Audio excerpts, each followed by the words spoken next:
She was just a maid, studying medical books in secret after everyone slept. He was a mafia boss who'd lost faith in second chances. The night he found her in his library, surrounded by dreams she thought were dead, he made a decision that would change both their lives forever. The gunshot still echoed in Marcus Dante's ears as he pushed through the mahogany doors of his mansion at 1:47 a.m. He wasn't supposed to be home. The meeting with the Costello family should have kept him at the docks until sunrise, but Lorenzo Costello had taken a bullet meant for his son, and suddenly everyone forgot about territory disputes and shipping routes. They just wanted to get their boss to a hospital.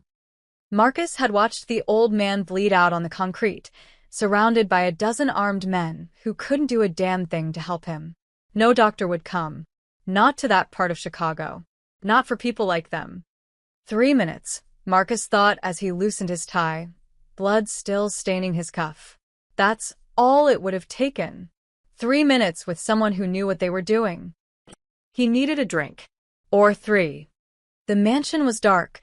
His housekeeper, Mrs. Chun, had gone home hours ago, and his head of security, Jake Morrison, was still coordinating the cleanup at the docks. Marcus walked through the marble foyer, his Italian leather shoes clicking against the floor, and headed toward his study. That's when he saw the light. A soft, golden glow spilling from beneath the library doors. Marcus's hand moved instinctively to the Glock tucked against his spine. In his line of work, unexpected lights meant unexpected problems. He approached silently, years of street training overriding the exhaustion in his bones. He eased the door open. A young woman sat cross-legged on the Persian rug, surrounded by books like a fortress. She wore the plain gray uniform of his household staff, her dark hair pulled back in a practical ponytail. Textbooks lay open around her, thick, intimidating volumes with titles like Gray's Anatomy and Emergency Medical Procedures. She was so absorbed in her reading that she didn't hear him enter. Marcus recognized her, though he'd never spoken to her directly. Elena Rodriguez. She'd been working here for, What? 6 months? Maybe 8? The quiet one who kept her head down and never asked for anything. He watched her for a moment, fascinated despite himself. Her lips moved as she read, one finger tracing diagrams of the human heart. On a notepad beside her, she'd sketched the cardiac system in meticulous detail, labeling each chamber and valve. The floorboard creaked under his weight. Elena's head snapped up, her brown eyes going wide with terror. Books tumbled from her lap as she scrambled to her feet, nearly tripping over a stack of medical journals. Mr. Dante, I'm so sorry, I thought you wouldn't be back until morning, and her words tumbled out in a panic. I'll put everything away right now. I promise this won't happen again. Please don't. Stop, Marcus held up one hand, his voice cutting through her rambling. He stepped into the light, and Elena's face went pale. His shirt was speckled with Lorenzo's blood. His knuckles were scraped from a confrontation earlier in the evening.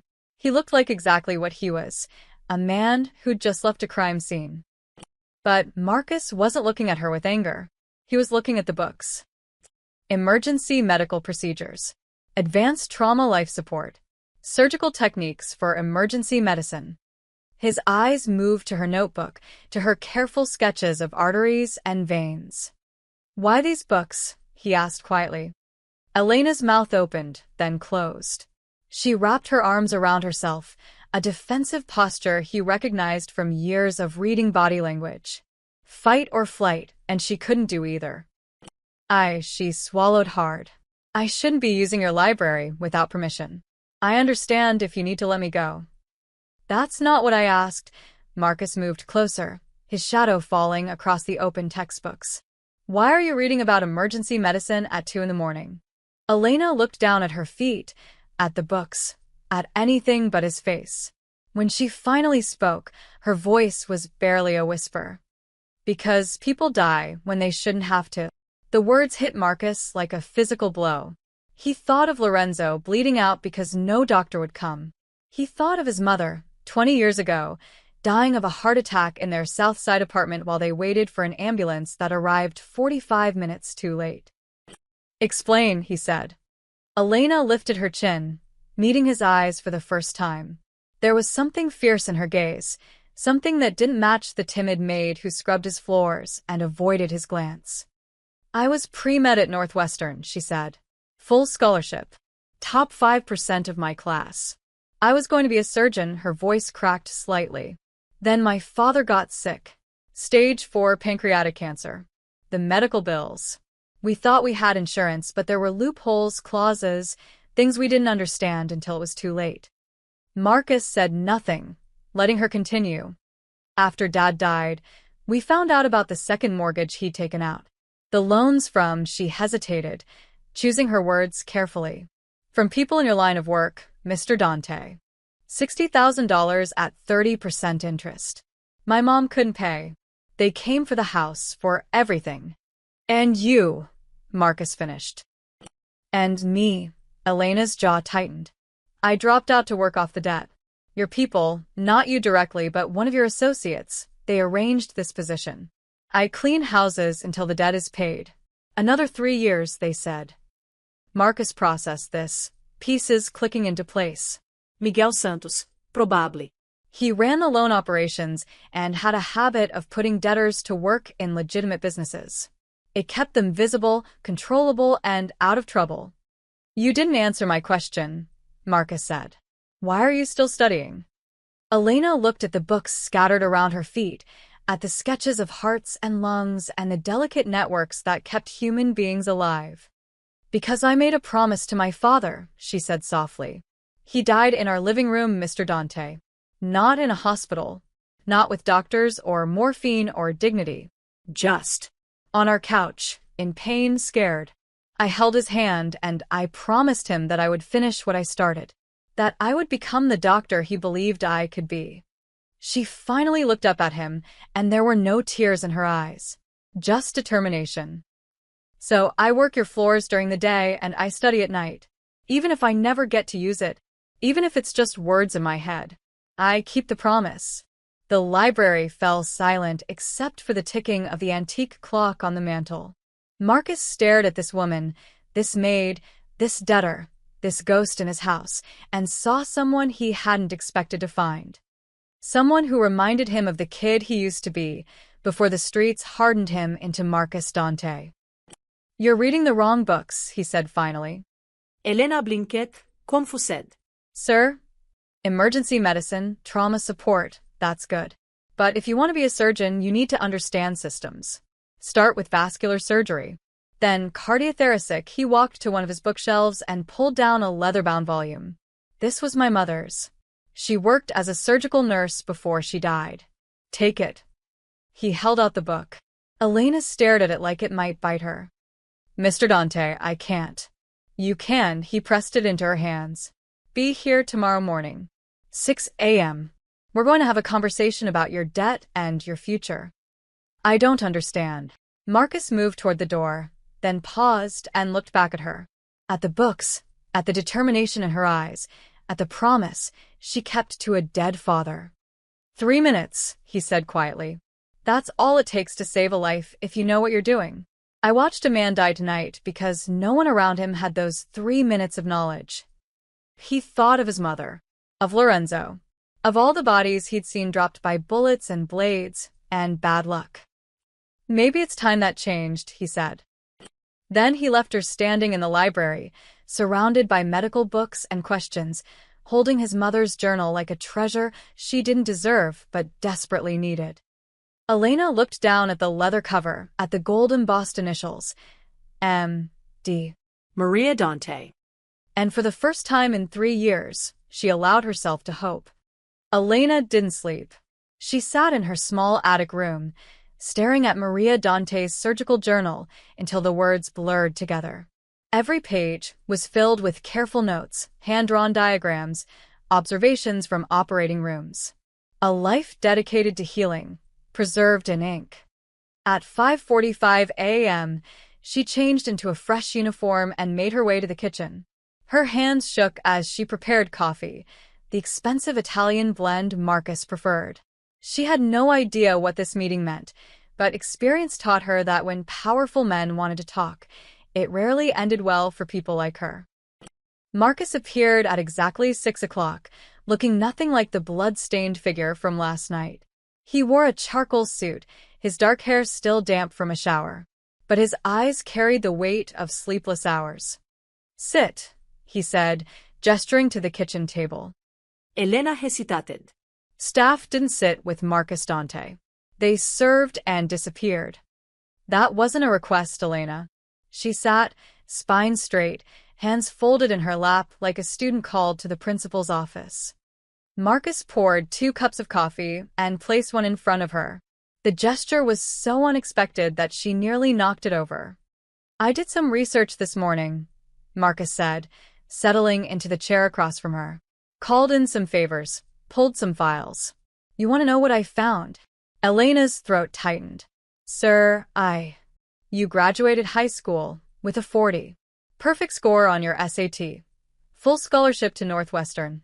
Not just tuition, but room and board, stipend, everything. In your first year of pre-med, you got straight A's while working 2 part-time jobs to send money home." He took a sip of his coffee, eyes never leaving hers. "Your professors wrote recommendations calling you the most promising student they'd seen in a decade." Elena felt her face flush. That was a long time ago. 3 years. "You're 24 years old, Elena. That's not a long time. That's barely any time at all." Marcus leaned forward. "Your father borrowed money from Rafael Santos, one of my loan operations. 60,000 at 30% interest. You know what the contract said." She knew. She'd read it 100 times, looking for loopholes that didn't exist. If he couldn't pay, the debt transferred to next of kin, with penalties. Wrong. Marcus pulled out a document and slid it across the table. The original loan was 60,000. But Santos added processing fees and administrative costs and inflated it to 95,000. Then, when your mother couldn't pay after your father died, he added another 40,000 in collection expenses. Elena stared at the numbers. "That's not." "The papers I signed said what Santos wanted them to say. He does this. Finds desperate people, buries them in debt, and profits off their labor for years." Marcus's jaw tightened. "It's technically legal." "Barely." "But it's not how I run my operations." "I don't understand. You're saying the debt is illegal?" "I'm saying it's unconscionable." Marcus pulled out another document, this one stamped with an official seal. "I bought your debt this morning. All $135,000 of it, including the interest Santos claimed you owed." Elena's world tilted. "Why would you do that?" "Because I can." He pushed the paper toward her. "And because I'm about to do something else." With a red pen, Marcus drew a single line through the document. Then he signed his name at the bottom. "As of 6 a.m. today, your debt is cleared. You don't owe me, Santos, or anyone else a single dollar." The words didn't make sense. Elena stared at the crossed-out numbers, at Marcus's signature, at the impossible thing happening in front of her. "Mr. Dante, I can't accept." "You're not accepting charity. You're accepting what should have happened 3 years ago. Someone with power using it to fix an injustice." He stood and walked to the window, looking out at the Chicago skyline turning gold with sunrise. "Last night, I watched a man die because no one around him knew how to stop the bleeding. My mother died the same way, a heart attack, and the ambulance took too long. You know what both situations had in common?" Elena shook her head, still reeling. "Money." "The ambulance came slow because we lived in the wrong neighborhood. Lorenzo died because doctors don't make house calls to crime scenes." Marcus turned back to her. "You want to be a doctor for the right reasons, Elena. Not for money or status. Because you watch someone you love suffer and you refuse to let it happen to anyone else. But my scholarship is gone. Northwestern won't take me back, and even if they would, I've missed 3 years. There's a program at Cook County Hospital. They accept returning students, especially ones with your record. It's not Northwestern, but the training is just as good. Better, actually, because you'll see real trauma cases. The kind that don't make it to private hospitals." Elena felt tears burning behind her eyes. "I can't afford." "You'll work here." "Part-time." 20 hours a week doing what you do now, cleaning, organizing, whatever Mrs. Chin needs. But I'm paying you $40 an hour. That's enough to cover tuition and rent. $40 an hour to clean houses? Elena's voice cracked with disbelief. That's not reasonable. It's not about cleaning houses. Marcus moved back to the table, his presence commanding but not threatening. I'm investing in something more valuable than another maid. I'm investing in a doctor who understands what it means to be powerless, who won't forget where she came from. The tears came then, silent and unstoppable. Elena covered her face with her hands, shoulders shaking. Why? She whispered. You don't even know me. I know enough. Marcus's voice softened in a way she didn't think possible. My mother used to say that the measure of power isn't what you take, it's what you give away. She died before I really understood that. Maybe it's time I started learning. He placed a business card on the table. Dr. Sarah Chun at Cook County. She's expecting your call on Monday. I've already spoken to her about your situation. Elena looked up at him through blurred vision. What if I fail? What if I can't do this? Then you fail trying something that matters. That's more than most people ever do. Marcus moved toward the door, then paused. But I don't think you'll fail, Elena. People who study medical textbooks at 2 in the morning after working 12-hour days don't fail. They become the doctors that save lives like Lorenzo's. Like my mother's. He left her sitting at the kitchen table, surrounded by impossible gifts and second chances, holding the business card like a lifeline. Outside the kitchen window, Chicago woke up to another day. But for Elena Rodriguez, everything had changed in the space of one conversation. She looked at her reflection in the polished surface of the coffee cup. For the first time in 3 years, the face looking back wasn't a maid drowning in debt. It was a woman who might still become a doctor. Marcus stood alone in his private office on the 3rd floor, the door locked, the curtains drawn. This room was his sanctuary, the only place in the mansion where he allowed himself to remember. The photograph sat in its usual spot on his desk. His mother, Maria Dante, at 35 years old, wearing her nursing scrubs and a tired but genuine smile. It had been taken at County General Hospital, back when she still believed the system would protect people like them. She'd been wrong. Marcus poured 3 fingers of whiskey into a crystal glass, even though it was barely 8 in the morning. Some memories required anesthesia. I did something today, Ma, he said quietly to the photograph. Something you would have done, if you'd had the power.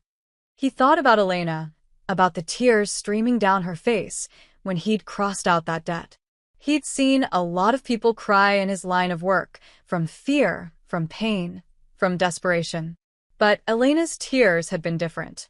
They were the kind that came when someone drowning finally breaks the surface and remembers how to breathe. His mother would have understood that feeling. Marcus had been 17 when she died, 23 years ago, but the memory remained sharp enough to cut. It was a Tuesday night. He'd been at the community center, running a pickup basketball game with some neighborhood kids, one of the few legal things he did back then. His phone rang at 8:47 p.m. Marcus, it's your ma, his neighbor Mrs. Patterson had said, her voice shaking. She collapsed. We called 911, but he'd run the 12 blocks home in less than 10 minutes. Found his mother on the living room floor, Mrs. Patterson kneeling beside her, trying to remember CPR from a class she'd taken 30 years ago. The ambulance is coming, Mrs. Patterson kept saying. They're coming, Maria, just hold on. But Marcus had already seen too much street violence by then. He knew what dying looked like. His mother's face was gray. Her breathing came in gasps. Her hand clutched at her chest, fingers curled in pain that stole her ability to speak. Ma, I'm here, he'd said, dropping to his knees beside her. I'm right here. You're gonna be fine. She'd looked at him with eyes that knew better. With eyes that said goodbye, even though her mouth couldn't form the words. The ambulance arrived 43 minutes later. Marcus had timed it on his watch, each second burning into his memory like a brand. We got a cardiac case on the south side, he'd heard the dispatcher say when the EMTs finally walked through the door. Low priority neighborhood. Take your time. Low priority. His mother had died in the ambulance, 3 blocks from the hospital. The EMT, a kid barely older than Marcus, had looked at him with practiced sympathy and said, "I'm sorry. If we'd gotten here sooner, maybe we could have done something." If. Maybe. Marcus had buried those words along with his mother. And then he'd made sure no one would ever call him low priority again. He'd climbed through the organization fast, his intelligence and his rage, making him valuable to people who needed both. By 25, he was running his own crew. By 30, he'd eliminated enough rivals to control the entire South Side. By 35, Marcus Dante was a name that made even other criminals nervous. He'd built an empire on the same streets that had let his mother die. But power, he'd learned, came with its own kind of loneliness. He could buy anything, intimidate anyone, make problems disappear with a phone call. Yet he couldn't bring back the one person who'd believed he could be something other than this. His mother had wanted him to go to college, to be better than the neighborhood, to use his brain for something that built rather than destroyed. "You're smart, Marcus," she told him a week before she died. "Smart enough to be a doctor, a lawyer, anything you want. Don't let this place tell you who you have to be." He'd been accepted to Illinois State with a partial scholarship. His mother had been so proud, already planning how she'd pick up extra shifts to cover what the scholarship didn't. Then she died and college became irrelevant. He'd needed money for the funeral, for the debts she'd left behind, for survival. The streets offered faster solutions than classrooms. He told himself it was temporary. Just until he got stable. Just until he figured things out. 23 years later, he was still figuring it out. Marcus drank the whiskey, feeling it burn.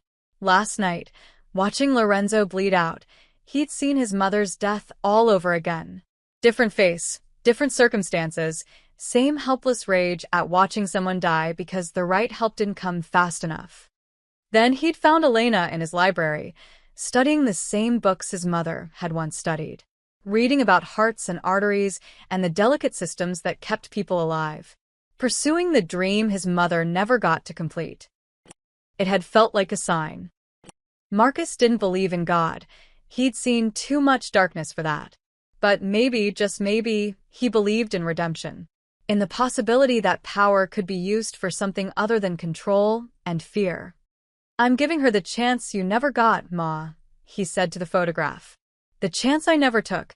Maybe that counts for something." He opened his desk drawer and pulled out an old newspaper clipping. The headline read, "County Hospital Nurses Strike for Better Emergency Response Times." His mother was in the photo, holding a sign that said every neighborhood deserves a chance. She'd been fighting the system even then, trying to change things from inside. Marcus had fought from outside, using violence and intimidation. He'd made himself powerful enough that ambulances came immediately when his name was mentioned. But that didn't help anyone else. It just carved out a safe space for him while the rest of the South Side kept drowning. Elena represented something different. A chance to create actual change instead of just personal immunity. If she became a doctor, a good one, the kind who didn't see low-priority neighborhoods, then maybe his mother's death would mean something beyond just his origin story. Maybe it would become the reason someone else lived. Marcus heard footsteps in the hallway outside. Heavy, deliberate. Jake Morrison, his head of security. He locked the photograph back in his drawer and straightened his tie. The moment of vulnerability ended. Marcus Dante had work to do. But as Jake knocked and entered with the morning briefings, Marcus made a decision. He would protect Elena Rodriguez. Not just from debt collectors or rivals, but from every obstacle between her and that medical degree. It wasn't charity. It wasn't sentiment. It was the first truly good thing he'd done in 23 years. And maybe, just maybe, it was what his mother had been trying to teach him all along, that real power wasn't about what you could take or destroy. It was about what you chose to build. 2 weeks later, Elena stood outside the Southside Community Health Center, her stomach twisted in knots. The building looked like it had survived a war. Cracked windows patched with duct tape, graffiti covering the lower walls, a flickering neon sign that read, Wakayas Welko E. But through those battered doors, she could see people. Dozens of them, filling every chair in the waiting room. You must be Elena. A woman in scrubs appeared in the doorway, wiping her hands on a towel. She was around 50, with gray streaks in her black hair and kind eyes that had seen too much. I'm Dr. Sarah Chen. Marcus said you'd be coming. Elena's hand trembled slightly as they shook. Thank you for giving me this opportunity, Dr. Chen. I promise I won't. Let me stop you right there. Sarah gestured for her to come inside. I don't do favors for Marcus Dante. If you're here, it's because I believe you can handle it. His recommendation just got you in the door. What you do next is entirely on you. The clinic smelled like disinfectant and desperation. Every surface was clean but worn, equipment that looked 20 years old but meticulously maintained. Posters in English and Spanish covered the walls. Free diabetes screening, know the signs of stroke, vaccinations, no ID required. We serve about 200 patients a week, Sarah explained as they walked through the narrow hallway. Mostly uninsured or underinsured. People who can't afford the big hospitals or who don't trust them. We do what we can with what we have. A young mother rushed past them, carrying a crying toddler with a bloodied knee. Sarah didn't break stride, calling out in Spanish. Examination room 2, Rosa. Clean it well before you bandage it. You speak Spanish? Elena asked. You have to, in this neighborhood. You speak it. My father was from Mexico City. I grew up bilingual. Good. Half our patients don't speak English, and Google Translate doesn't work in emergencies. Sarah pushed open a door marked, Staff Only. Inside was a break room with a coffee maker, a small refrigerator, and a bulletin board covered in thank you cards and children's drawings. This is Dr. James Rivera, our other physician. Sarah nodded to a man in his 30s, exhausted but smiling. And Tommy Chun, no relation. Our physician's assistant. You've already met Rosa at the front desk.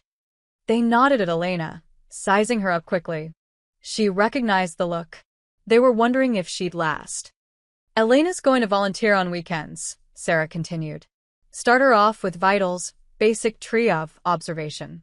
She's pre-med, took 3 years at Northwestern before life got complicated. Life always gets complicated, James said, not unkindly. Question is whether you can handle it getting messy too.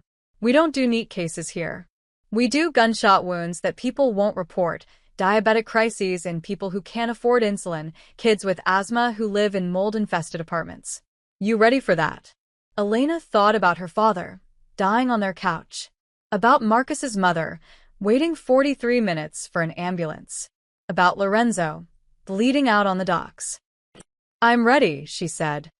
Sarah handed her a set of scrubs. Prove it. The first patient was a 7-year-old boy named Carlos with a fever of 103. Elena took his temperature, pulse, and blood pressure while his mother hovered anxiously. ¿Cuándo empezó la fiebre? Elena asked gently.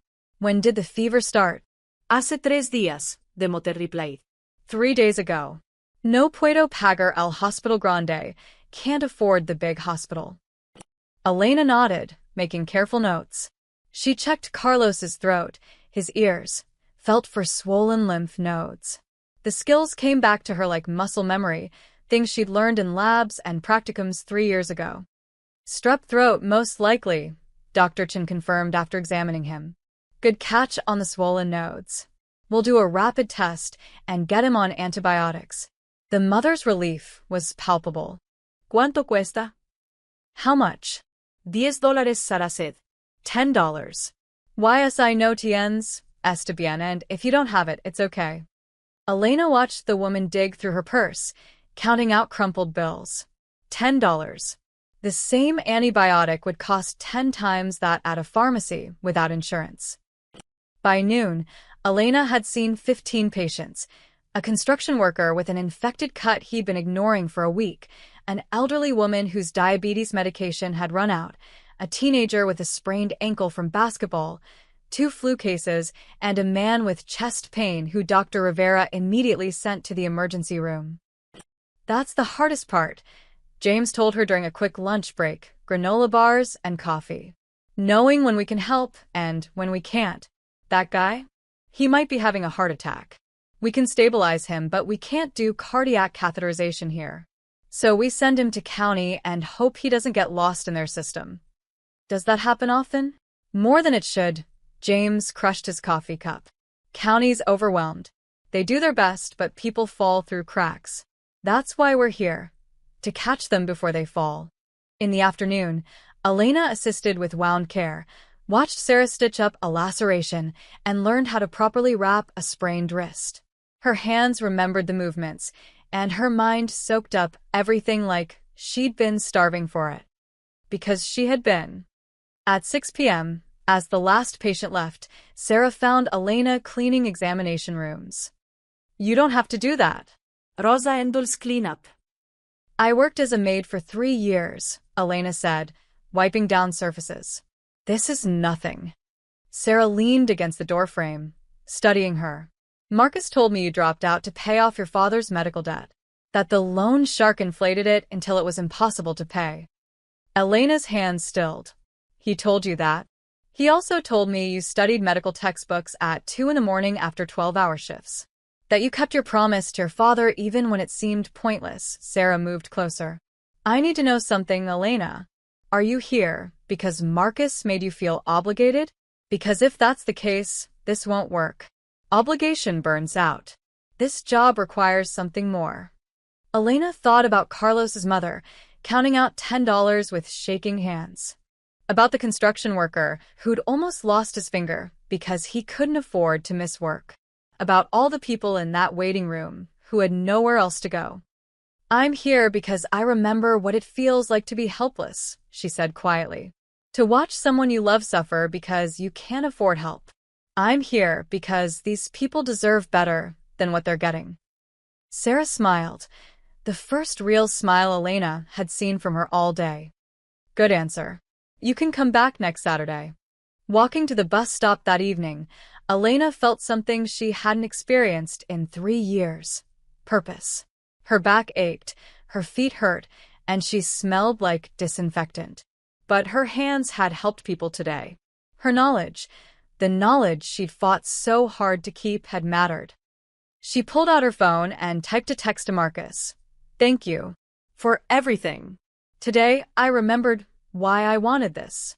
His response came quickly. You earned it. See you tomorrow morning. Tomorrow morning. Back to the mansion, back to cleaning floors and organizing Marcus's library. But now it felt different. Not like servitude, but like a step on a path that was finally moving forward. Elena boarded the bus as the sun set over Chicago, painting the sky in shades of orange and gold. For the first time in a long time, the future didn't look like a prison sentence. It looked like possibility. Rafael Santos slammed his fist on the conference table hard enough to make the whiskey glasses jump. You bought her debt for what? $135,000? That's my money, Marcus. My operation. Marcus didn't look up from the financial report spread before him. They were in the private meeting room at the back of his legitimate business, a shipping company that actually did ship things, along with other, less legal cargo. Around a table sat his inner circle, Santos, Jake Morrison, Tony DeMarco, who ran the gambling operations, and Vincent Hayes, his money laundering specialist. Your operation that's been skimming 15% off the top, Marcus said calmly. Did you think I wouldn't notice? Santos's face went red. That's standard processing fees. It's theft. Marcus finally looked up, his eyes cold. You inflate debts, trap people in cycles they can't escape, and profit off their misery. That's not how we do business. That's exactly how we do business, Tony interjected, lighting a cigar. With respect, boss, we're not running a charity. These people borrow money they can't pay back. That's on them. Is it? Marcus leaned back in his chair. Or is it on the predatory interest rates and hidden fees that make repayment impossible? Since when do you care about being fair? Santos shot back. You built this organization on fear and force. Now suddenly you're worried about ethics because some maid with pretty eyes is studying to be a doctor? The room went silent. Jake Morrison's hand moved subtly toward his hip. Vincent stopped taking notes. Marcus's voice dropped to barely above a whisper. Choose your next words very carefully, Raphael. Santos held his gaze for 3 seconds, then looked away. But the damage was done. The question hung in the air. Was Marcus Dante going soft? Elena Rodriguez earned a full scholarship to Northwestern, Marcus said, his tone returning to business. She lost it because her father borrowed money from us to pay medical bills. She's not some random maid. She's an asset being wasted on cleaning floors. An asset. Tony laughed. Boss, she's a debtor. That's all. She's a future doctor who will serve the community where we operate. A doctor who understands loyalty because we gave her a second chance. Marcus tapped the table. Think strategically. How many times have we needed medical help that couldn't be reported? How many of our people die or get arrested because they have to go to hospitals that call the cops? That made them pause. Just 3 months ago, one of Tony's dealers had bled out in an alley because he was too scared to go to the ER with a gunshot wound. You want her to be our personal doctor? Vincent asked, intrigued despite himself. I want her to be a good doctor who remembers who helped her when no one else would. Marcus stood, walking to the window. But more than that, I want to start moving our operations toward legitimate business. The money laundering, the shipping company, those are sustainable. The loan sharking, the protection rackets, those paint targets on our backs. Jesus Christ, Santos Mutered. You're going soft. I'm being smart, Marcus corrected. The FBI has been circling for 2 years. Local politicians are under pressure to clean up the South Side. We either evolve or we end up in federal prison. Ide pra fe evolution. Jake Morrison finally spoke up, his Texas drawl cutting through the tension. Boss has a point. We've lost 6 good men to FBI stings in the last year. Maybe it's time to shift focus. You too. Santos looked around the table, searching for allies. Vincent? Tony? Are we really going to let one college girl change everything we've built? It's not about her, Marcus said, turning back from the window. It's about survival. But yes, touching her is the same as touching me. Anyone who has a problem with that can leave right now. No hard feelings. Just walk away. Nobody moved. But Marcus could see it in Santos's eyes, in the way Tony's jaw clenched. They weren't convinced. They were compliant, which wasn't the same thing. There's something else, Jake said, pulling out his phone. I've been monitoring chatter. The Donovan crew knows about the girl. They're asking questions about why you cleared her debt. The Donovans. Irish mob operating on the north side, always looking for weaknesses to exploit. How do they know? Marcus's voice sharpened. Someone talked. Jake looked meaningfully at Santos. The debt clearing went through multiple channels. Could have leaked anywhere. It wasn't me, Santos protested, but his voice lacked conviction. Marcus studied him for a long moment. Double her security detail when she's at the clinic. Unmarked cars, rotating schedules. She doesn't know she's being watched. That's going to cost. Tony started. I don't care what it costs. Marcus's tone left no room for argument. Someone threatens her. We respond with everything we have. Clear? Nods around the table. Reluctant, but nods nonetheless. After the meeting ended and the others filed out, Jake stayed behind. You know they're going to test you on this, he said quietly. Santos, especially. He's been grumbling about respect and old-school ways for months now. Let him grumble. Marcus poured himself a drink. As long as he follows orders. And if he doesn't? Marcus thought about his mother, about Lorenzo bleeding out, about Elena studying medical textbooks at 2 a.m. because she refused to let go of her dream. Then he's out. Permanently, if necessary. He met Jake's eyes. I meant what I said. We're evolving or we're dying. Anyone who can't see that is deadweight. Jake nodded slowly. For what it's worth, I think you're doing the right thing. My sister died because she couldn't afford insulin. System's broken. If this girl can help fix even a small part of it, that matters. Thanks, Jake. After Jake left, Marcus stood alone in the conference room, staring at the city lights. He could feel it, the foundation shifting beneath him. 20 years he'd ruled through fear and force, and it had worked. But fear only lasted as long as you were scarier than the alternatives. Maybe it was time for something different. His phone buzzed. A text from Elena. Saved 3 lives today. Thank you for believing in me. 3 lives. In one day. How many had he taken over the years? How many had died because of decisions he'd made, territories he'd fought over, businesses he'd destroyed? The math didn't balance. It never would. But maybe if he played this right, the equation could shift. Not to redemption, he was too far gone for that. But to something that meant his mother's death, and Lorenzo's and all the others, weren't completely meaningless. Santos was going to be a problem. Marcus could feel it. The question was whether he'd handle it before or after someone got hurt. 3 months passed in a rhythm Elena had never imagined possible. Monday through Friday, she worked at the mansion from 6 a.m. to 2 p.m. Tuesday and Thursday evenings, she attended classes at Cook County Hospital's accelerated pre-med program. Saturdays and Sundays, she volunteered at the clinic. It was exhausting. It was exhilarating. It was everything she'd thought she'd lost forever. Tonight, she sat in the mansion's kitchen at 11 p.m., textbooks spread across the table, working through pharmacology problems. The house was quiet. Marcus was out on business. Mrs. Chun had gone home hours ago. Elena rubbed her tired eyes and checked her email, expecting nothing important. Instead, she found a message from the Cook County Bursar's office. Dear Ms. Rodriguez, your tuition balance for the spring semester has been paid in full by the Helena Volkov Medical Excellence Fund. Congratulations on your continued academic achievement. Elena read it 3 times, her heart pounding. Helena Volkov. That was the scholarship that had paid for her fall semester too. She'd assumed it was a general scholarship fund, something the hospital offered to returning students. But Volkov. That name meant something. She opened her laptop and searched Helena Volkov Chicago. The results made her hands shake. Helena Volkov Memorial Scholarship established 2023 by anonymous donor in honor of a county general surgical nurse who died in 1998. The year Marcus's mother died.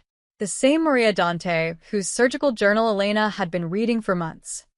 Volkov was Maria's maiden name. Elena sat back in her chair, the pieces falling into place.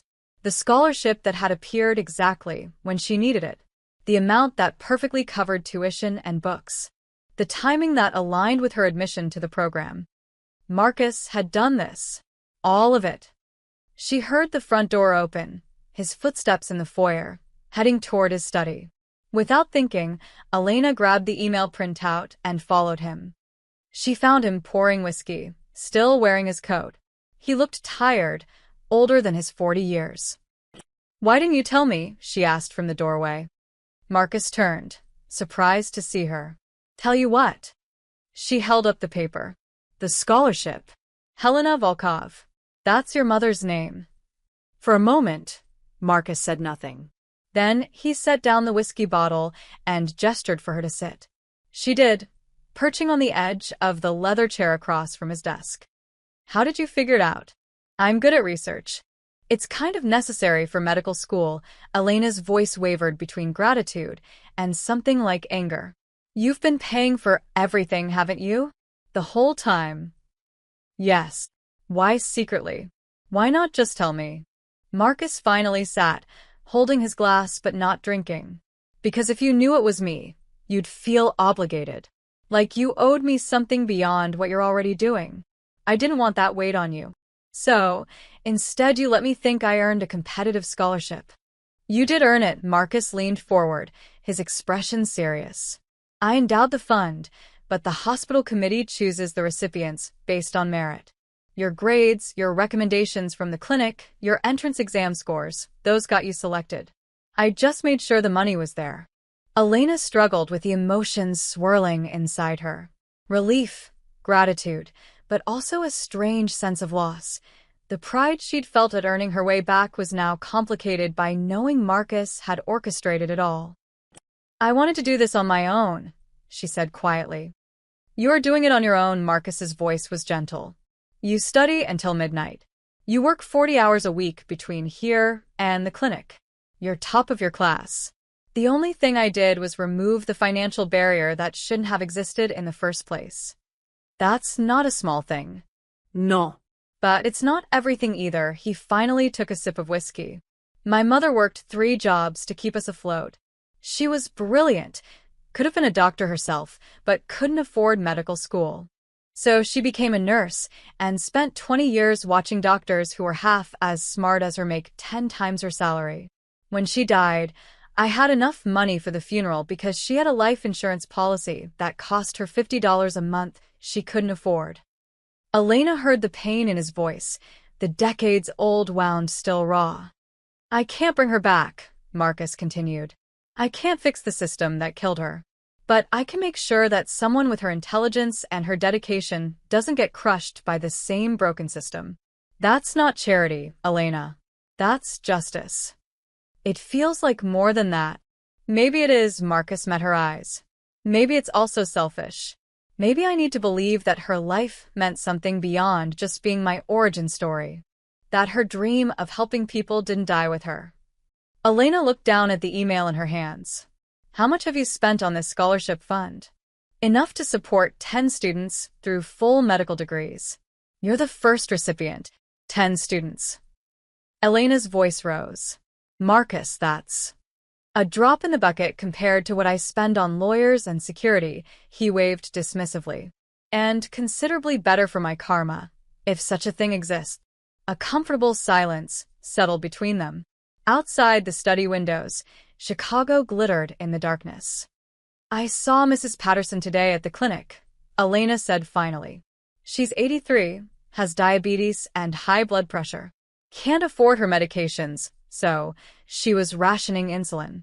Dr. Chin gave her 3 months of supplies from our sample closet. I know Mrs. Patterson. She was my mother's friend. I called the ambulance the night she died. She remembered you.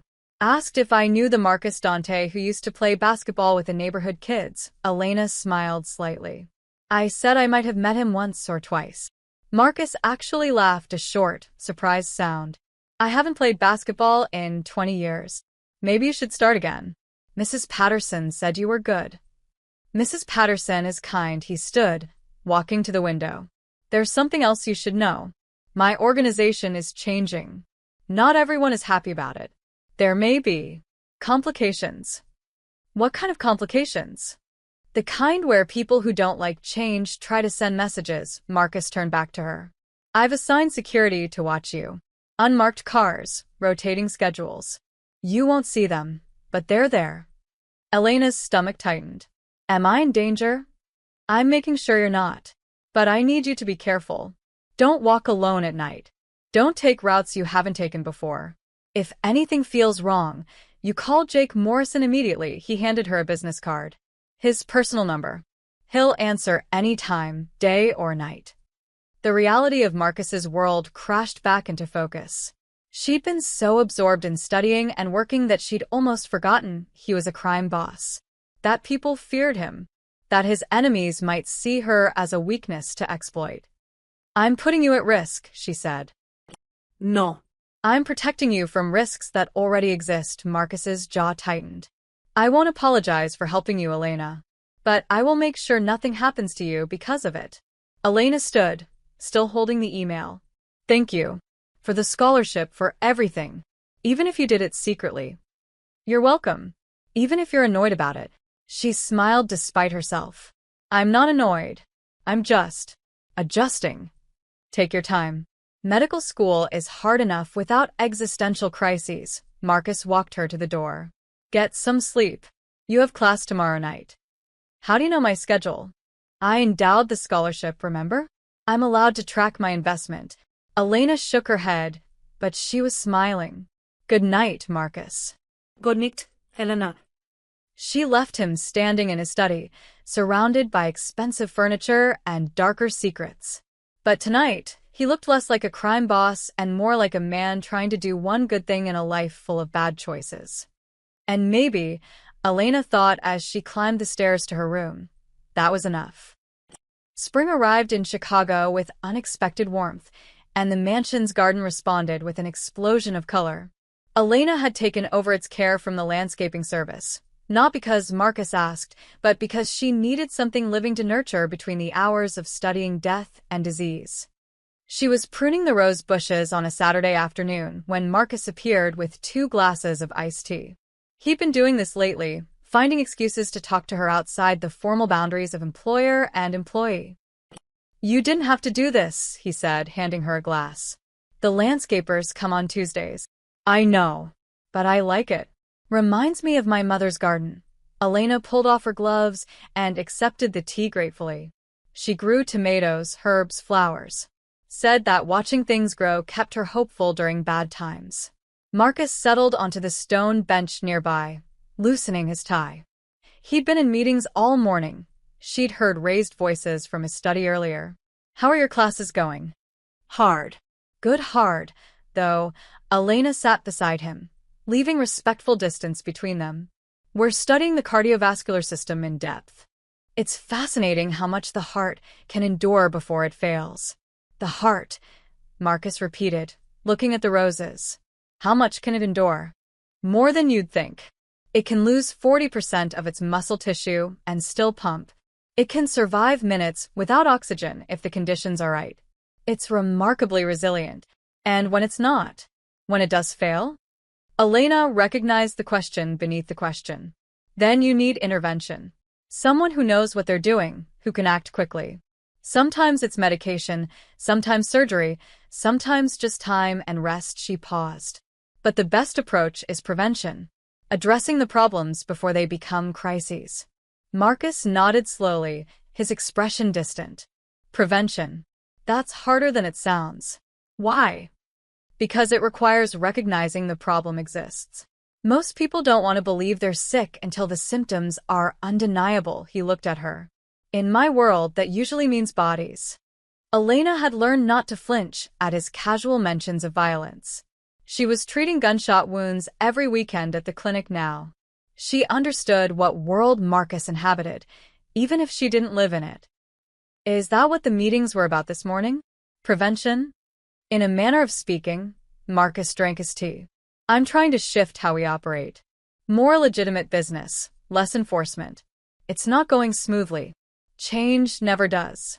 People resist it even when they know it's necessary." Elena thought of her anatomy professor, who still insisted on teaching certain procedures the old way despite new evidence. They cling to what they know because the unknown is scarier than the familiar, even when the familiar is killing them. "That's exactly it." Marcus looked at her with something like surprise. "How did you get so wise at 24? Medical school teaches you about systems, not just bodily systems, but how systems in general work. Feedback loops, cascade failures, homeostasis. The body is constantly trying to maintain balance, but it needs the right inputs. Wrong inputs, and the whole system crashes." "And organizations. Same principle. An organization is just a body made of people instead of cells. If the inputs are toxic, fear, exploitation, violence, eventually the system fails. You might maintain control through force, but you're not maintaining health." Marcus was quiet for a long moment. A cardinal landed on the rose bush, bright red against pink petals.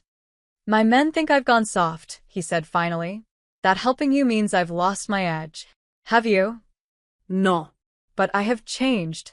Watching Lorenzo die, finding you in the library, talking to you about prevention and systems, it's made me see things differently." He turned to face her fully. "I built an empire on fear. It worked. But empires built on fear don't last. They collapse from within because nobody truly believes in them. They just obey until they can't anymore." "So, you're trying to build something people believe in." "I'm trying to build something that doesn't require a body count to function." Marcus's voice carried frustration and determination. "Whether I'll succeed is another question." Elena studied him, this complicated man who'd given her back her future while running an organization that destroyed others. The contradiction should have been impossible, yet here he sat talking about systems and prevention like a student considering possibilities. Can I ask you something personal? She said. You just did. But yes. Why didn't you become a doctor? You clearly have the intelligence. Your mother wanted you to go to college. What stopped you? Marcus's jaw tightened. She died, and I needed money immediately. The streets offered faster returns than classrooms. By the time I had money, I was too deep in this life to imagine another 1 inch. He looked at his hands. I convinced myself I chose this. But really, circumstances chose it, and I just didn't fight back. You could still fight back now. At 40? With a criminal record and 20 years of blood on my hands. He smiled bitterly. I don't think medical schools accept reformed mobsters, Elena. No. But you could invest in other things. Legal businesses, community programs, education initiatives. She gestured around the garden. You already started with the scholarship fund. That's 10 doctors who might not have existed otherwise. 10 people who will save thousands of lives over their careers. The math is exponential. Marcus looked at her with an expression she couldn't quite read. You make it sound noble. I make it sound practical. You want your organization to survive? Give people reasons to protect it beyond fear. Become valuable to the community in ways that matter. Elena leaned forward, animated now. The clinic needs funding. We turn away 50 patients a month because we don't have supplies or equipment. Imagine if you funded an expansion. Not anonymously, openly. Marcus Dante, community benefactor. They'd think I was laundering money. At first, maybe. But money that buys insulin for diabetics and antibiotics for sick children is still money that saves lives. Eventually, the results speak louder than the source. You've thought about this. I think about a lot of things at 2 a.m. when I can't sleep. Elena smiled. Medical school insomnia is excellent for social planning. Marcus laughed, a genuine sound that transformed his face. You're dangerous, you know that. How so? You make me believe things are possible that I stopped believing in decades ago. He stood, straightening his suit jacket. I have another meeting in 20 minutes. But I want to continue this conversation later. About the clinic funding? About all of it. Systems, prevention, exponential math. He paused at the garden gate. For what it's worth, you'd have made a good strategist. The medical field is lucky to have you. And your organization is lucky to have you reconsidering its foundations, Elena replied. Even if your men don't see it yet. After he left, Elena returned to the roses, but her mind was elsewhere. She was seeing possibilities, not just for herself, but for what Marcus could become. What his resources could accomplish if redirected toward building instead of controlling. Her phone buzzed. A text from Dr. Chun. Can you come in tomorrow? Emergency case load. We'll pay overtime. Elena responded immediately. I'll be there. She looked at the garden, at the roses she'd pruned and the new growth already appearing where she'd cut away the dead wood. Sometimes you had to remove what was dying to make room for what could live. Maybe that's what Marcus was trying to do with his organization. Maybe that's what they were both trying to do with their lives. The cardinal returned, singing its territorial song, claiming the space as its own. Elena understood the feeling. Declan Donovan sat in the back booth of O'Malley's pub on the north side, studying the photographs spread across the scarred wooden table. Each one showed the same young woman, leaving Cook County Hospital, boarding a bus, entering the Southside Community Health Center, walking into Marcus Dante's mansion. That's her, his lieutenant, Sean O'Brien, confirmed. Elena Rodriguez. 24. Lives at Dante's place, works at his operation, studies to be a doctor. And Dante cleared her debt personally? Declan's Irish accent thickened when he was thinking. 135,000. Just wiped away. More than that. He's funding her entire education through some scholarship he created. My source inside Santos's crew says the man's obsessed. Watches over her like she's made of gold. Declan leaned back, fingers drumming on the table. He was 42, lean and sharp-featured, with the kind of cold intelligence that had kept him alive in a business where most men died young. The Donovans controlled the North Side through a combination of political connections and strategic violence.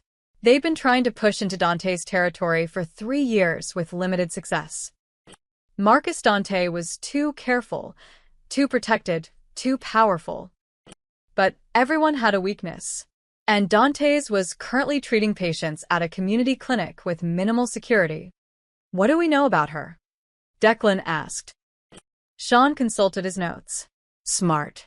Real smart. Full scholarship to Northwestern. Dropped out to pay her father's medical debts. Works at the clinic every weekend.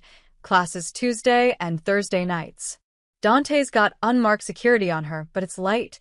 2 guys in rotation. Not his top people. Because he doesn't want her to know she's being watched. Exactly. Pride thing, maybe. Doesn't want her thinking she's a prisoner. Declan studied the most recent photo. Elena leaving the clinic at dusk, medical bag over her shoulder, looking tired but content. Young. Innocent. The kind of person who had no business being anywhere near their world. Perfect leverage. What's the play? Sean asked.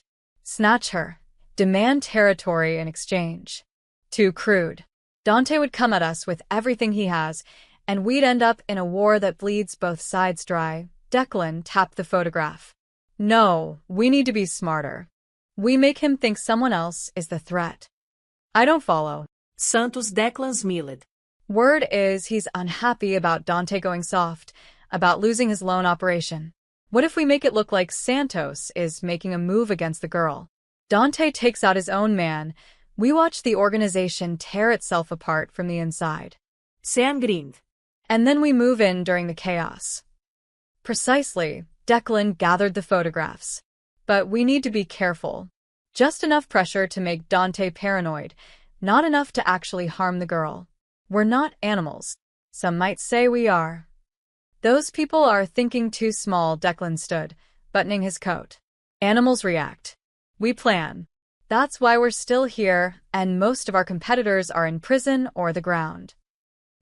2 days later, Elena was leaving the clinic after a particularly brutal shift. 3 gunshot wounds, 2 overdoses, and a domestic violence case that had made her sick to her stomach. Dr. Chun had sent her home early, seeing the exhaustion in her eyes. The bus stop was half a block away. The street was quiet. Most businesses had closed for the evening, and the usual crowds had thinned. Elena pulled her coat tighter against the March wind and checked her phone. A text from Marcus. Jake will pick you up tonight. Don't take the bus. She started to reply when she noticed the car. Black sedan, tinted windows, parked across the street with the engine running. It hadn't been there when she arrived this morning. Elena's heart rate picked up. She thought about Jake's warning from weeks ago. If anything feels wrong, call immediately. She dialed his number. Elena. Jake answered on the first ring. Where are you? Outside the clinic. There's a car watching me. Black sedan, Illinois plates. She squinted at the license plate, but it was too dark to make out the numbers clearly. Stay visible. Stay near the clinic entrance. I'm 3 minutes away. The sedan's door opened. A man stepped out, mid-30s, expensive suit, wrong for this neighborhood. He didn't approach her directly, but lit a cigarette, leaning against the car in a way that said he wasn't hiding. Elena's medical training kicked in. She noted details automatically. 6 feet tall, athletic build, no visible weapons, but definitely carrying, scar above his left eyebrow, confident posture. Not immediately threatening, but not friendly either. He met her eyes across the street and nodded. Just once. Then he got back in the car and drove away slowly, deliberately, making sure she saw him leave. A message. But what kind? Jake's truck screeched to a stop at the curb 30 seconds later. He jumped out, hand inside his jacket where Elena knew he kept his gun.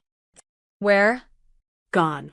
Black sedan, headed north. Elena's hands were shaking now that the adrenaline was fading. He didn't do anything. Just looked at me and left. Jake's jaw tightened. Get in the truck. During the drive to the mansion, Jake made 3 phone calls, his voice clipped and professional. Elena caught fragments. Confirmed sighting. Sending the description now. Double the detail. I don't care what it costs. Jake, what's happening? Someone's testing us. Seeing how we react, how tight your security is, he glanced at her. The good news is they're being careful, which means they don't want to actually hurt you. Yet, that's the good news. In our world, yes, Jake turned onto the Mansion Street. The bad news is it means someone's planning something bigger. This was reconnaissance.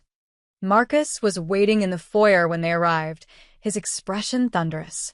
Tell me. Jake gave a rapid briefing while Elena stood by, feeling like a child while adults discussed the danger she was in. She hated it.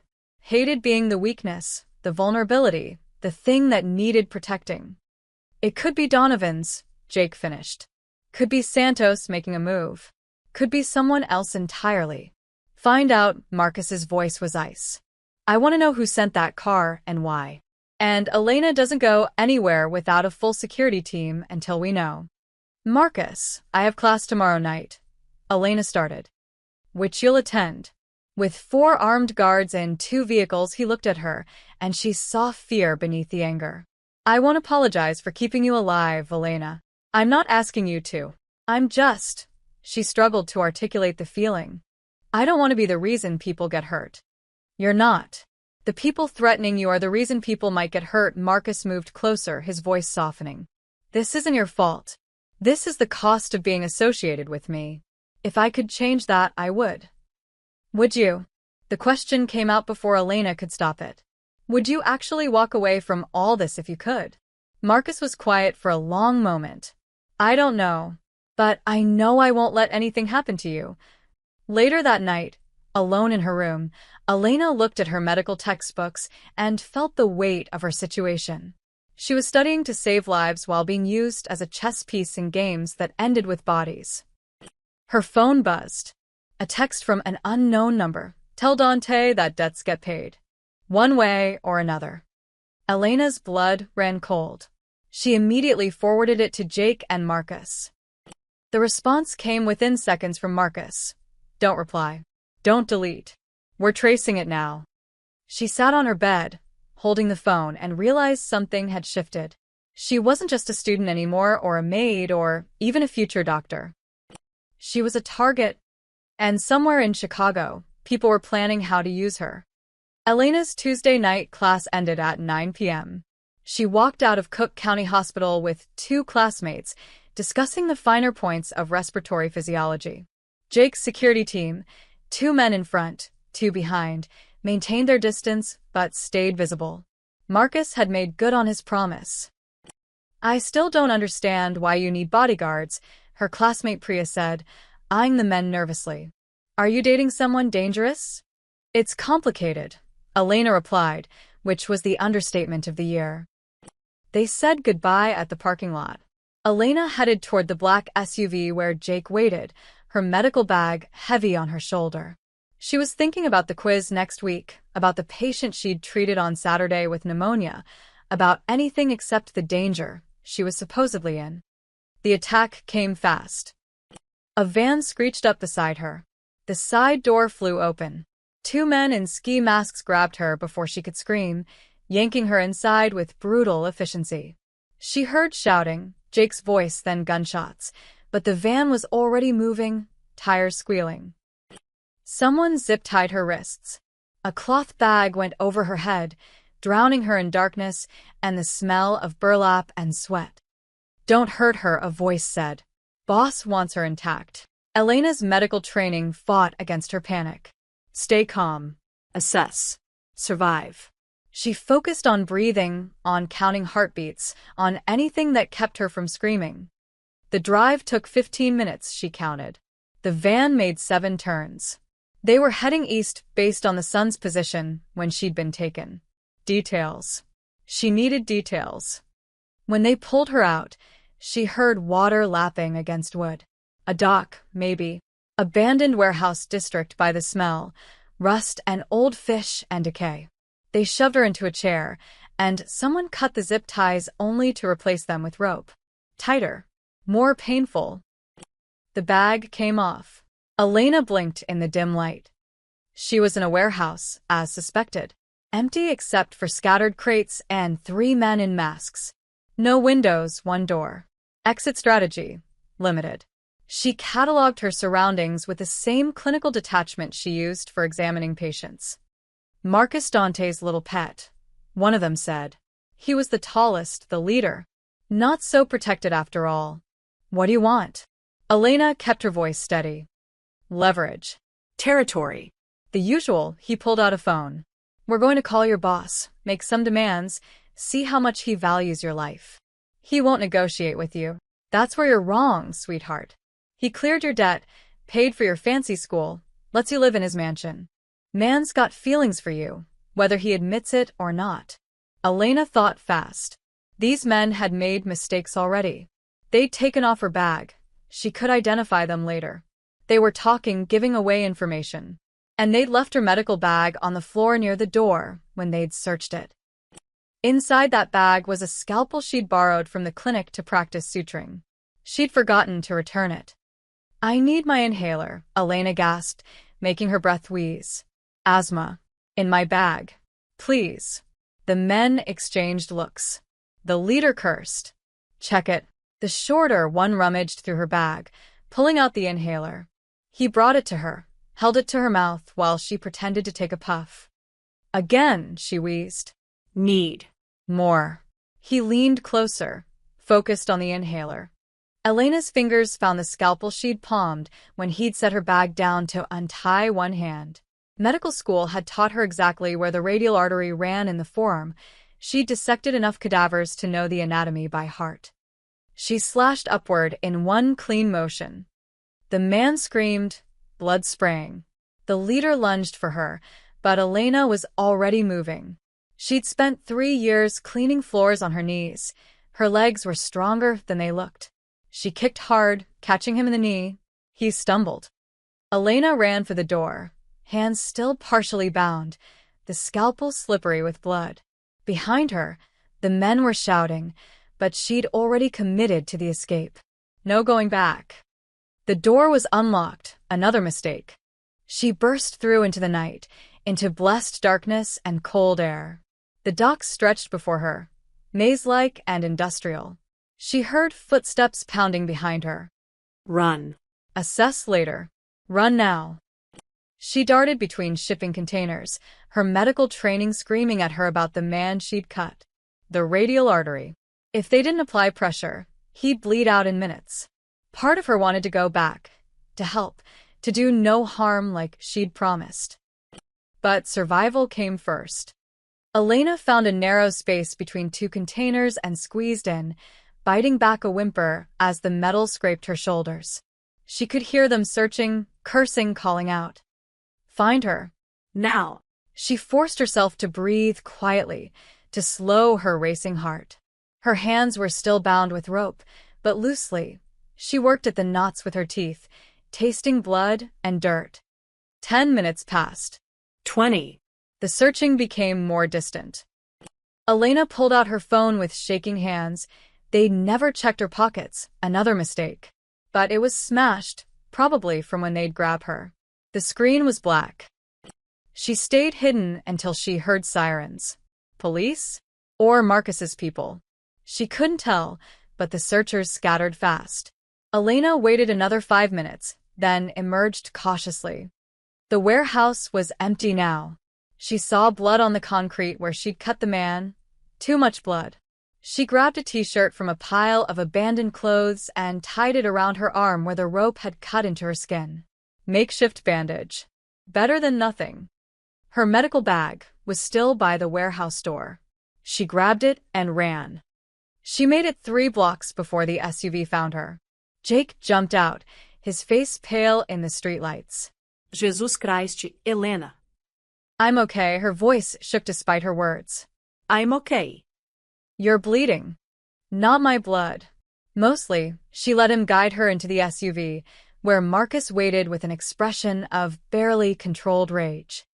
Who took you? He demanded. Did you see faces? Masks. 3 men. Professional, Elena's hands wouldn't stop shaking. They wanted leverage. Territory. They were going to call you. They never got the chance. Marcus's voice was deadly quiet. We tracked your phone's last location. Found the warehouse. But you weren't there. Because I left, Elena met his eyes. I wasn't going to wait to be saved, Marcus. I saved myself.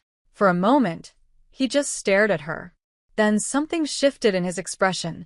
Not relief, but something deeper. Respect. You cut one of them, Jake said, examining her hands.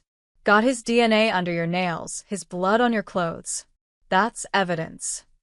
Radial artery, Elena said, her medical mind cataloging the damage she'd done. If they didn't get him to a hospital in 15 minutes, he's dead.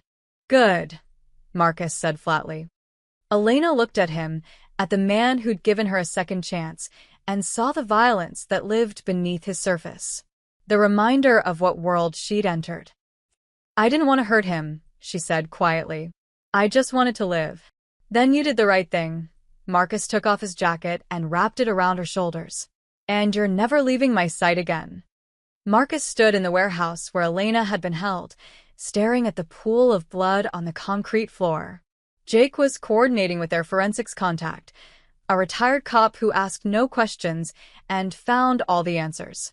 The other men swept the perimeter, looking for anything the kidnappers had left behind. But Marcus only saw the blood. Elena's blood mixed with her attackers. Evidence of violence she should never have had to commit. Boss, Jake approached carefully. We found shell casings. 9mm. Same round Santos's crew uses. Marcus's jaw tightened. You're sure? Not 100%, but it's a hell of a coincidence. Jake pulled out his phone, showing photos.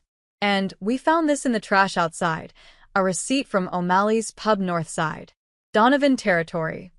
So either Santos is working with the Donovans, or someone wants me to think he is. Marcus walked the perimeter of the warehouse, his mind calculating possibilities. Either way, this was coordinated. Professional. Elena said 3 men, masks, efficient grab. They knew her schedule, knew our security pattern. Jake hesitated. We have a leak, Marcus. I know. Marcus had known since the threatening text. Someone in his organization was feeding information to enemies. The question was who and how deep it went. His phone rang. Vincent Hayes, his money man. Talk to me, Marcus answered. Just got word from my contact at County General. A man came in 40 minutes ago with a severed radial artery. Bled out before they could save him. No ID, no phone, nothing. But he had a tattoo, shamrock with a crown. That's Donovan, Inc. Marcus closed his eyes. Elena had killed someone. She'd used her medical knowledge, the knowledge he'd helped her reclaim, to take a life. The irony was suffocating. What else? He asked. The other 2 guys who brought him and dumped him at the ER and ran. Security cameras caught their plates. Already running them through my system. Send me everything. Marcus ended the call and looked at Jake. Elena killed one of them. Donovan crew. Jake whistled low. That's going to complicate things. No, Marcus's voice was cold. That's going to end things. Declan Donovan crossed a line. He put hands on someone under my protection. There's only one response to that. Va? Surgical removal. Marcus started walking toward the SUV. Get Tony and Vincent. We're having a meeting. Tonight. Back at the mansion, Elena sat in the kitchen with Mrs. Chen, who was treating her rope burns with antibiotic ointment. The older woman worked in silence, her expression a mixture of concern and something Elena couldn't quite identify. I've worked for Mr. Dante for 15 years, Mrs. Chen said quietly. This is the first time someone he cares about has been hurt on my watch. I'm sorry, Elena. It's not your fault. Maybe not. But I should have seen it coming. The way his men have been acting, the tension in the house, she finished bandaging Elena's wrists. He's different because of you. Softer in some ways, harder in others. It's made some people nervous. People like Santos. Mrs. Chen's eyes widened slightly. You're perceptive. I'm observant. There's a difference. Elena flexed her hands, testing the bandages. Santos lost his operation because of me. Marcus changed the rules because he saw what predatory lending did to my family. That makes me a problem for people who profit from the old ways. You're also a solution for people who see where this organization is headed. Mrs. Chen poured tea for both of them. Mr. Dante is trying to build something legitimate. something that lasts beyond fear and force. You represent that future, which is why you're dangerous to both his enemies and some of his allies. Elena sipped the tea, letting the warmth steady her. Her hands had finally stopped shaking, but her mind kept replaying the moment the scalpel had cut through flesh. The hot spray of blood. The man's scream. "I killed someone tonight," she said. Mrs. Chen didn't flinch. You survived. In this world, that's what matters. I'm studying to be a doctor. To save lives, not take them. And you will save many lives. Hundreds, maybe thousands over your career. The older woman's voice was gentle but firm. What happened tonight was self-defense. The man who died made choices that led to his death. You made choices that led to your survival. Don't confuse the 2-inch. The kitchen door opened. Marcus entered, and Mrs. Chen quietly excused herself. Marcus sat across from Elena, his tie loosened, exhaustion evident in the lines around his eyes. For a long moment, neither spoke. "The man I cut," Elena finally said. "He's dead." "I know. He died because I knew exactly where to cut. Because I've studied anatomy, dissected cadavers, learned where every artery runs," her voice cracked. "I used my medical knowledge to kill someone." "You used your medical knowledge to survive," Marcus leaned forward. "Elena, look at me." She met his eyes. "You did nothing wrong. Those men took you with the intention of using you to hurt me. They would have killed you once they got what they wanted, or kept you as ongoing leverage. You saw an opportunity and you took it. That's not murder. That's survival. It doesn't feel like survival. It feels like I became something I swore I'd never be." Marcus was quiet for a moment. "When I was 19, I killed a man for the first time. He was trying to rob my mother's friend, Mrs. Patterson. I stopped him. Used a pipe from a construction site, hit him in the head. He died 3 days later from a brain hemorrhage." Elena stared at him. He'd never told her this story. "I threw up for an hour afterward," Marcus continued. "I couldn't sleep for weeks. I kept seeing his face, hearing the sound the pipe made when it connected. I thought I'd become a monster." He looked down at his hands. "My mother told me that what defines us isn't the violence we're forced into, it's what we choose to do with the life that violence preserves. She said I could let guilt destroy me, or I could use that guilt to ensure I never became someone who chose violence first. Did it work? For a while. Then she died, and I made different choices." His expression hardened. "But you're not me, Elena. You have a chance to be exactly what you set out to be, a doctor who saves lives. What happened tonight doesn't change that. If anything, it proves you're strong enough to survive the worst this world can throw at you." Elena felt tears burning behind her eyes. I'm scared, Marcus. Scared that I'm changing into someone I don't recognize. Scared that being around you, around this world, is turning me into something else. Then leave. The words hung in the air between them. "What?" Elena whispered. "Leave. Tonight." "I'll set you up somewhere safe, somewhere far from Chicago. New identity, clean slate, full funding for medical school, wherever you want to go." Marcus's voice was steady, but his eyes betrayed the cost of the offer. "You can walk away from all of this. From me, from the danger, from the choices you had to make tonight. I won't stop you." Elena looked at this man who had given her back her future, who had protected her even when it complicated his own life, who was now offering to let her go because he thought it was what she needed. She thought about the clinic, about Carlos and his mother, about Mrs. Patterson and her rationed insulin. She thought about the scholarship fund that would help 9 other students after her. She thought about the possibility of changing things from inside this complicated, dangerous world. "No," she said finally. No. "I'm not leaving." Elena straightened her shoulders. "What happened tonight was terrifying, but I'm not running from it. Those men wanted to use me as a weakness. I refuse to be that. I refuse to let fear dictate my choices." Marcus studied her face, seeing the steel beneath the fear. "You understand what staying means? This won't be the last time someone tries to use you against me. Then we make sure I'm not a weakness. We make sure I'm prepared." Elena's voice grew stronger. I'm not helpless, Marcus. Tonight proved that. So stop treating me like something fragile that needs to be hidden away. I'm part of this now, whether either of us planned it. A slow smile crossed Marcus's face, the first genuine smile she'd seen since the kidnapping. You're remarkable, you know that? I'm terrified and furious and determined. That's not the same as remarkable. In my experience, it's exactly the same. Marcus stood, extending his hand. Okay, You stay. But we do this right. self-defense training, security protocols, everything you need to never be caught off guard again. Elena shook his hand. Agreed. As she headed to her room, Elena realized something had fundamentally shifted. She wasn't Marcus Dante's charity case anymore. She wasn't just a student or a maid or a symbol of his redemption. She was a survivor. And survivors didn't hide. They prepared. 6 months passed in a blur of intensive training and hard-won stability.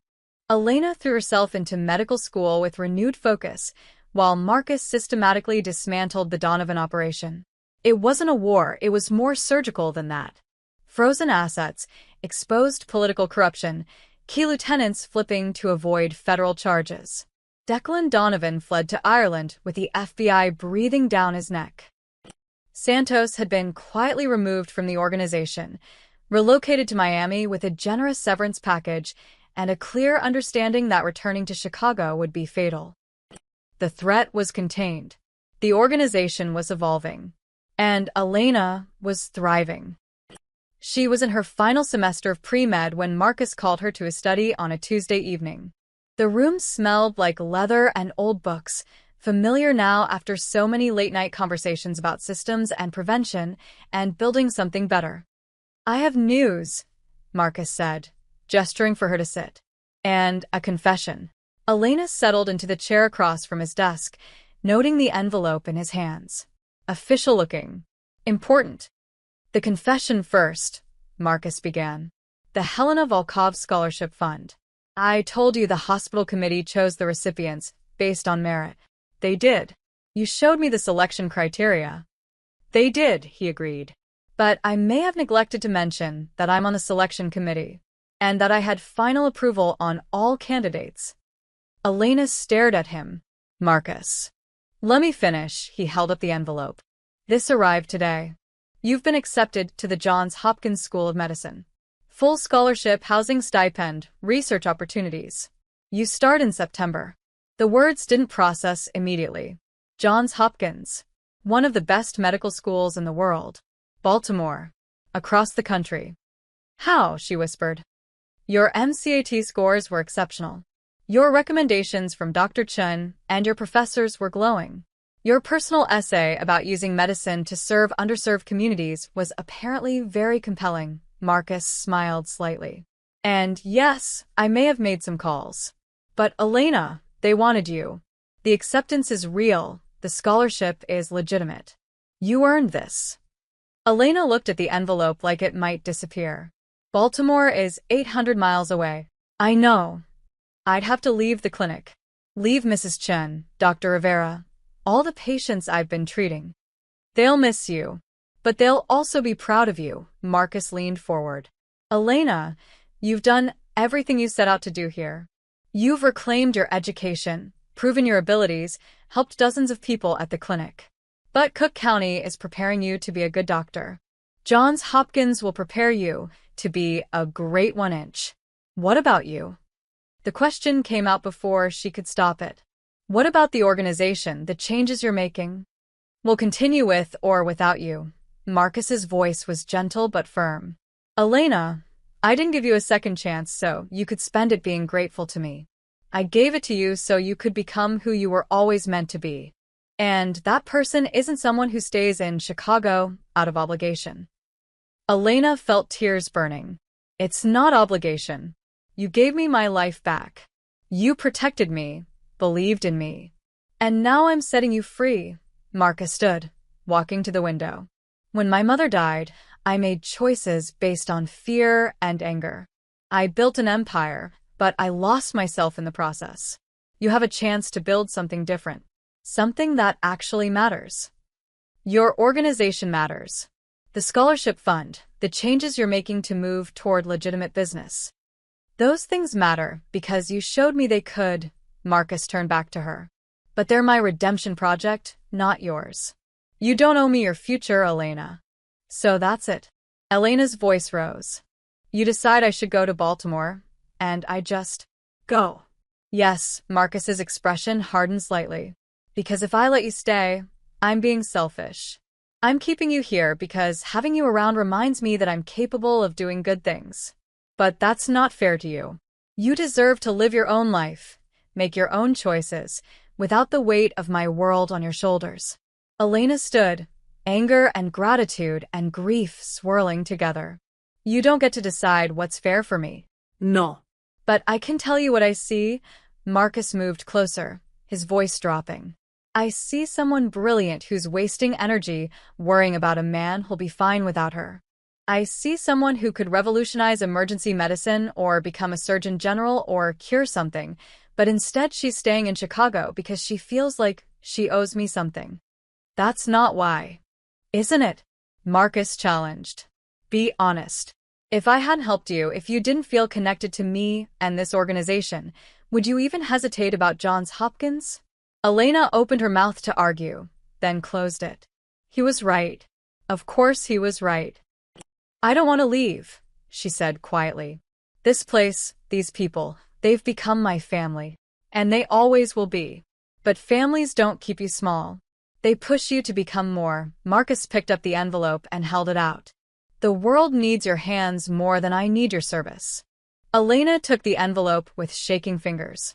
Inside was the official acceptance letter, a housing assignment, a full breakdown of the scholarship, named she noticed after Maria Dante. Not Helena Volkov this time. Marcus's mother's married name, public and proud. You're not just funding this, she realized. You're making it public. Your name on the scholarship. Moving toward legitimate business means owning the good along with the bad, Marcus smiled.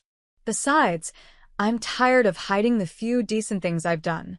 Let people think what they want. Elena read through the letter, each word solidifying the reality. This was happening. Her dream, the one she'd thought was dead, was not only alive but exceeding her wildest expectations. When would I leave? She asked. You have 4 months to finish your semester here, say your goodbyes, and prepare. Jake will help coordinate the move. I've already purchased an apartment near campus, security-controlled building, good neighborhood. It's yours, no strings attached. Marcus. No arguments. You're brilliant and capable, but you're also someone dangerous people might still want to hurt to get to me. I won't apologize for ensuring your safety.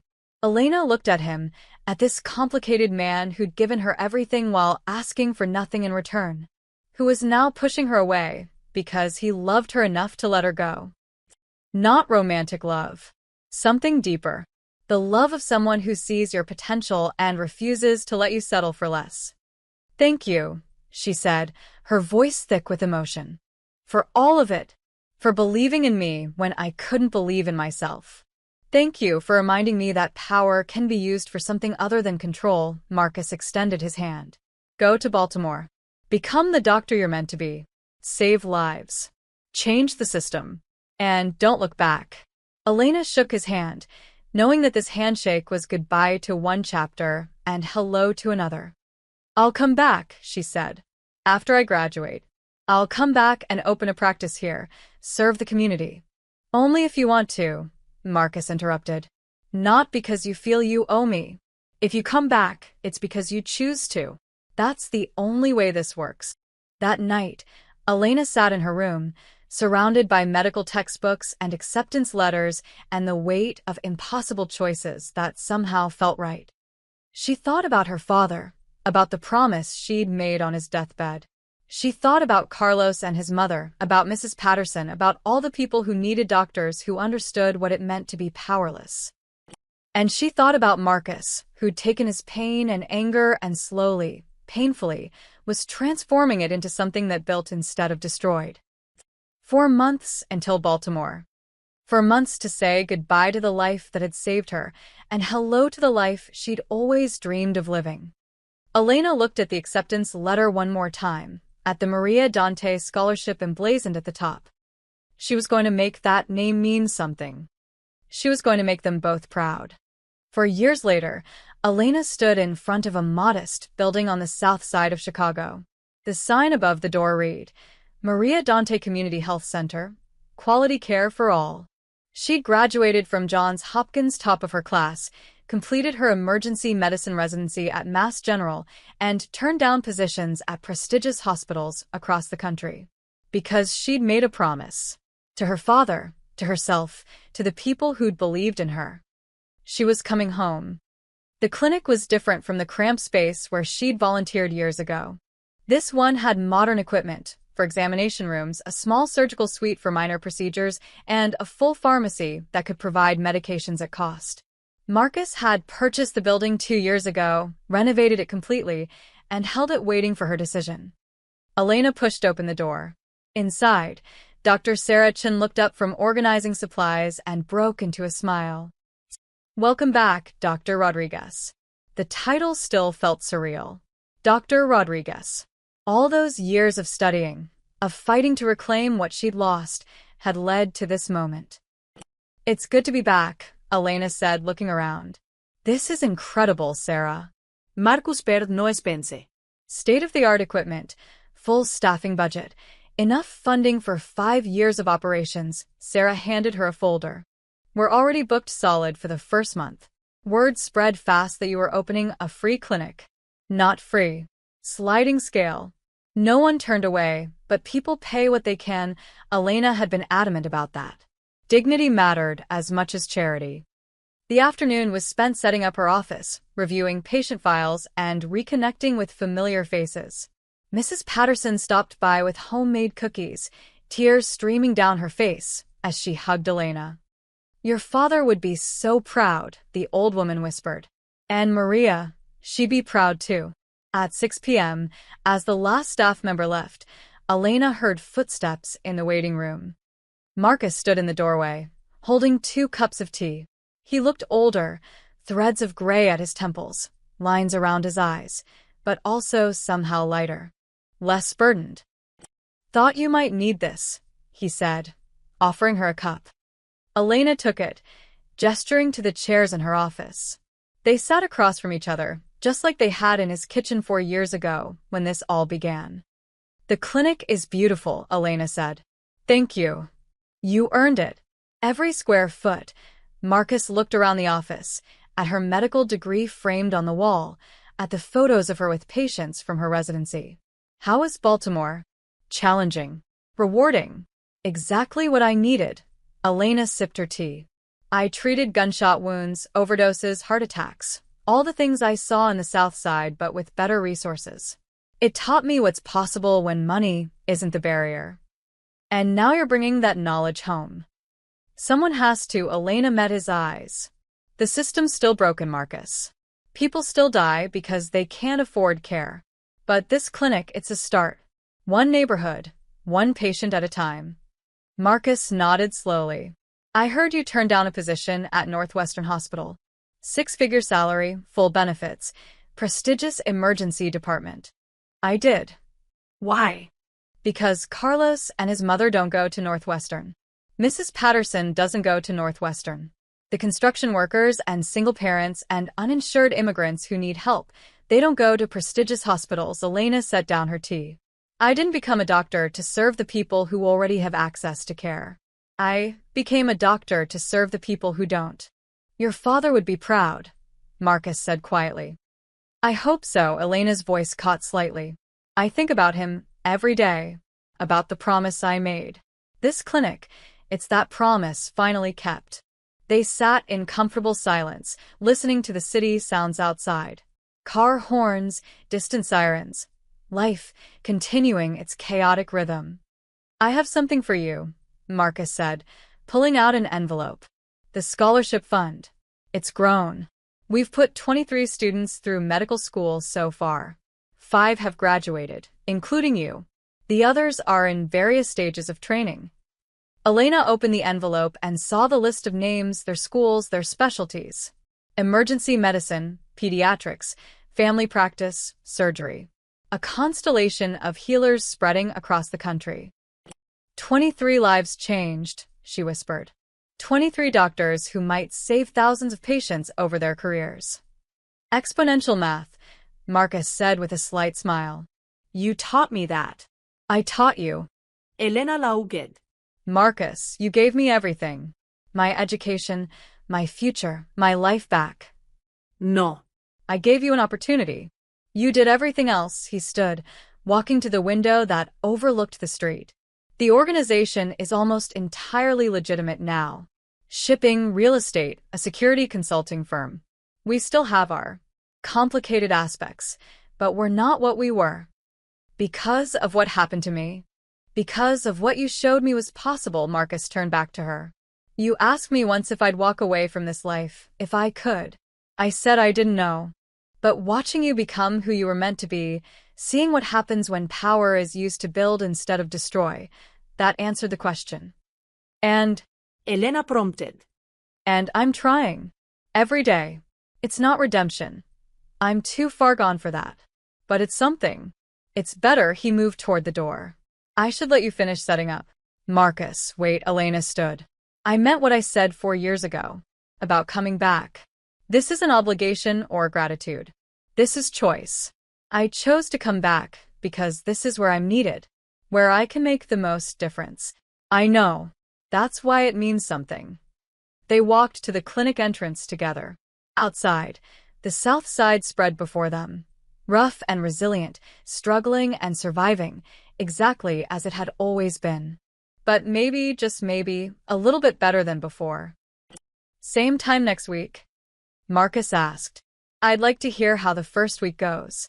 Same time, Elena agreed. Bring the tea. He smiled, that rare, genuine expression she'd learned to treasure, and walked to his car where Jake waited. Elena stood in the doorway of her clinic, watching Marcus drive away. She thought about the scared young woman she'd been, studying medical books in secret, convinced her dreams were dead. She thought about the journey that had brought her here, the fear, the violence, the impossible generosity, the hard-won education. A teenager approached the clinic, limping slightly. Elena recognized the look, someone who needed help but wasn't sure if they could afford it. We're closed for today, Elena called out, but come back tomorrow at 8 a.m. We'll take care of you. How much does it cost? The teenager asked nervously. Whatever you can afford. And if that's nothing, that's okay too, Elena smiled. We're here to help. That's all that matters. The teenager nodded, relief visible even from a distance, and limped away. Elena returned to her office and looked at the photo on her desk. Her father, smiling, healthy, before the cancer had taken him. Beside it, a photo of Marcus's mother in her nursing scrubs, the one he'd given her years ago. I kept my promise, Dad, she whispered. To both of you. She picked up her patient files for tomorrow. 15 people who needed care, who deserved care, who would receive care regardless of their ability to pay. The dream was real. The circle was complete. And in a neighborhood that had known too much pain, a small light was shining a little brighter. Dr. Elena Rodriguez was home.